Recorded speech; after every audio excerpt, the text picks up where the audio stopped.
Ipahibaw sa Department of Health nga walay outbreak nga nahitabo sa Bohol samtang grupong Cebu United for Sustainable Water mipahimangno sa mga bulanon nga pabukalan una ang tubig o sa imnon aron makalikay sa sakit. Julie Tainar, Sugin Limi. Giklaro sa Regional Director sa Department of Health nga walay nahitabong outbreak sa mga sakit sa lalawigan sa Bohol. Sukad nahitabo ang katalagman, dali silang nagpadaog tabang medikal aron maunhandaan ang posibleng pagtakboy sa mga sakit. There was no report of a massive or a huge number of patients from evacuation centers.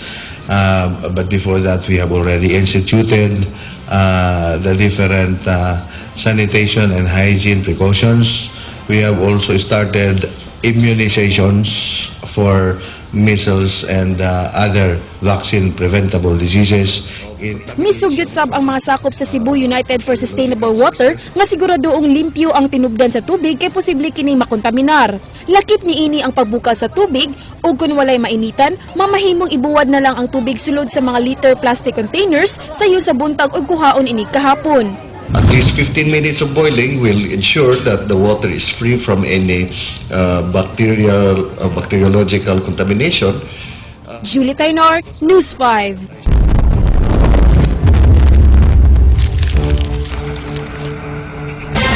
Gidali karon sa DPWH Region 7 ang ilang pagdeterminar sa gastuhon sa repairs sa mga publikong infrastruktura sa Bohol nga nagwa sa linog. Buot nilang madali ang pagsugod sa trabaho sa mga public works sa lalawigan. King Perez, Sugin Limi. Mukabat sa kapin 460 milyones pesos ang danyo sa tanang nangaguba nga mga agianan sa Rehiyon 7, lakip na niini ang 52 ka mga dagkong taytayan ug 32 ka mga road sections diin kasagara niini nahimutang sa Bohol. Kiklaro sa Regional Director sa DPWH nga subay lang ni sa initial assessment sa ilang buhatan ug estimate lang sab ni sa mga angay gastuhon aron maagian na ang maong mga dalan sa daling panahon. We have started rehabilitating the roads to make them at least passable. Mi request na si kanla sa Central Office of Budget alang niini nga kuhaon sa Quick Response Fund kon Calamity Fund. Giklaro hinuon niini nga gisugdan na ang clearing operations ug pag-restore sa mga agianan bisan og gipaabot pa ang pag-approve sa budget. Duna nay gipada nga mga materyales sa Bohol nga magamit sa pag-ayo niini. Ila sab i-retrofit ang ubang mga taytayan nga dili kinahanglan i-demolish.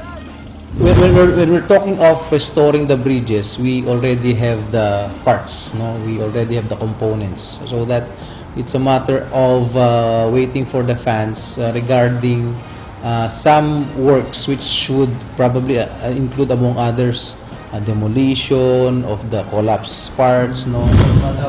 King Perez, News 5. Pipila ka mga magpapatigayon nga ana sa mga tourist destination sa Bohol ni Tiabaw tungod sa epekto sa linog. Apan gobernador sa lalawigan mingon nga business as usual gihapon.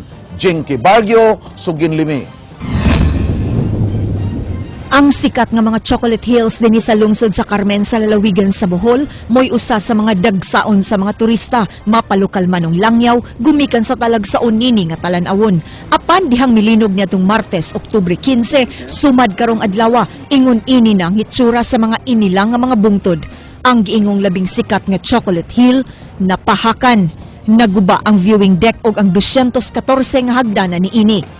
Mao nga gidid-an una nga makasud ang mga sakyanan nga sa entrada sa maong dapit tungod sa mga bato nga mialis sa dan.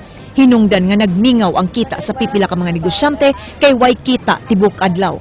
Lahi na pod sa una mag arang-arang to among kita sa una bisag naami dinhi sa ubos kay sa karon nga giagian mi og linog wa na poy manakaan ng chocolate hills kay puyawan naman masaka kay mahadlok. Apan matud sa gobernador sa lalawigan nga business as usual sa tanang tourist destination sa Bohol. Panglao Island is very open. There is no obstruction. It has not been affected by any typhoon, or rather any earthquake and tremor. And you still see the tarsier because there are also areas along Corelia where there is a natural sanctuary for tarsiers. So these are all open. These are not closed sites. So it's also an announcement to make that there are alternate routes going to the Chocolate Hills, even if you don't pass through the Luwai area going the interior town. The business of tourism in Bohol is very much open. Nagpaabot pa sa pagkakaroon sa pondo ang lalawigan sa Bohol aron masugdan na ang rehabilitasyon sa mga nangagubang edipisyo, dalan ug taytayan. Jinky Bargil, News 5. Gideklarar sa duha ka mga pribadong engineers nga luwas ang legislative building sa Capitol compound. Gipaabot na lang ang pag-inspection sa Office of the Building Official sa Dakbayan sa Subo aron opisyal na nga madeklarar nga luwas ug magamit ang mga opisina sa Vice-Gobernador ug mga board members. Ryan Sorote, Sugin Limi. Mga likiliki sa bungbong, mikang ang mga tiles, ug nahugno nga kisame.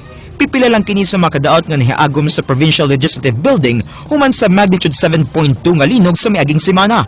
Usa ka semana human sa linog, gideklarar sa probadong engineer nga structurally safe ang building. Gihulagway sa private structural engineer nga may inspeksyon sa building nga minors lang ang damage. Wa maapektuhi sa linog ang kalig-on sa building og suma sa ilang pag-inspeksyon, luwas gihapon kini nga gamiton. Apan bugto nga Office of the Building Official ang makadeklara nga luwas ang building. Mao na lang kini ang gihiwat sa Kapitolyo aron magamit kini pagbalik. Actually, nalipay ko, mauna ka nagdali baya may nga makabalhin. Lisod kaayo ang mga ubang board members to asilong. Gideklarar usab sa unang inspeksyon sa Association of Structural Engineers of the Philippines nga luwas ang building bisan sa nagpadaing mga aftershocks. Ang EF Velarde Structural Design ang migama sa plano sa pagpatukod sa building. 5 milyones ka pesos ang gigahin sa Kapitolyo alang sa repairs ni ini. With kanisya, ito ipakita sa Office of the Building Official na ay kuhan sa other person na ni-inspect na. Ryan Sorote, News 5. Giandam sa mga trabahante sa Cebu City Medical Center ang Cebu City Fire Station aron himuon nga temporaryong hospital. Apan di na sila manawat og mga pasyente. Muatiman lamang sila kung dunay emergency. Andrea Patenya, Sugin Limi. Nahawa na karon sa mga pasyente ang St. Florian Chapel nga gihimong usa ka instant pediatric ward sa miaging mga adlaw. Nagmingaw na sab ang parking area sa Bureau of Fire Protection 7 nga kaniadto na puno sa mga pasyente. Ang mga medical staff sa CCMC inay pag-atiman sa daghang pasyente, ang pagpanghakot na sa mga ekipo gikan sa karaang building ug ang pagpanglimpyo usa sa BFP building ang ilang gikabisihan karon. Nahurot na sa pagbalhin sa mga pribadong tambalanan ang mga pasyente sa CCMC ug ang uban na discharge na. Tungod kay gikinahanglan usang limpyuhan ang BFP building aron kahimuan og tarong nga mga wards, wa usa na nawat og admissions ang temporary CCMC hospital. Gisigurado pa nila nga sanitized ang BFP building aron malayo sa impeksyon ang mga pasyente. Okay, sa pagkakaroon din pag yun may mga admit og pasyente, kung na-emergency, among tanawon din hand, then kung kinahanglan admission, among ipasa sa lain nga hospital. Kaya nag-fix pa misa nga mga wards. Gibana-bana nga moabot pa og kapin sa usa ka semana nga di mo dawat og mga pasyente for admission ang CCMC. Tungod kay mapugos ang mga pasyente sa pagdangup sa pribadong ospital, mipasalig si Dr. Gloria Duterte nga kadtong mga kabus nga pasyente mahimong mo apply sa City Hospitalization Assistance and Medicines Program CONCHAMP sa City Hall. Samtang padayon gihapon ang piso-piso campaign alang sa pagpatukod og bag-ong CCMC Hospital. Kagahapon miabot og kapin 6 milyones pesos ang gipanghatag nga donasyon sa mga magpapatigayon og government officials, samtang miabot og dulan 150,000 pesos ang nakolekta sud sa tulo ka water containers nga gipuno sa mga donasyon sa mga empleyado sa City Hall ug sa publiko. Apan sa ikaduhang adlaw sa proyekto, daw gilangaw na kini. Maihapra ang mga mitunol sa ilang hinabang sama ni ining si Luisito.